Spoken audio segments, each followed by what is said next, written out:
Hi అందరికీ. ఇంట్లోనే microgreens ఎలా గ్రో చేసుకోవాలో చూపిస్తాను. నేనైతే చియా సీడ్స్ తోటి చేశాను అనమాట. సో నైట్ అంతా చియా సీడ్స్ నానబెట్టేసి నెక్స్ట్ డే మార్నింగ్ ఒక ప్లేట్లో టిష్యూ పేపర్ వేశాను. దానిపైన ఇవి స్ప్రెడ్ చేశాను. రోజు స్ప్రే బాటిల్ తోటి మనం వాటర్ వేయాలి. నార్మల్గా వాటర్ వేస్తే అవి డెలికేట్గా ఉంటాయి కాబట్టి సరిగ్గా రావు. స్ప్రే చేస్తేనే కరెక్ట్గా పెరుగుతాయి అన్నమాట. సో మైక్రోగ్రీన్స్ తినడం వల్ల చాలా బెనిఫిట్స్ ఉన్నాయి. హార్ట్కి, బ్రెయిన్ హెల్త్కి అండ్ యాంటీ క్యాన్సరస్ ప్రాపర్టీస్ కూడా చాలా ఉంటాయి అన్నమాట దీంట్లో.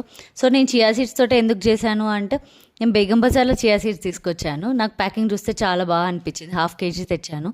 ఇంటికి వచ్చాక ఓపెన్ చేసి చూసి దాంట్లో మట్టి, చిన్న చిన్న పుల్లలు ఏవేవో ఉన్నాయన్నమాట. సో అవి క్లీన్ చేయలేము మనం చియా సీడ్స్ని అని చెప్పి నేను ఇలా హెల్తీగా యూజ్ చేస్తున్నాను అనమాట. మీరు వీటిని సాలడ్స్, శాండ్విచెస్ ఎందులోనే యూజ్ చేయొచ్చు. చాలా హెల్దీ అనమాట. మీరు వీటిని చియా సీడ్సే కాకుండా ఆవాలు, ధనియాలు, మెంతులు, క్యారెట్ సీడ్స్ వీటితోటైనా గ్రో చేసుకోవచ్చు ఇంట్లో ఉన్న వాటి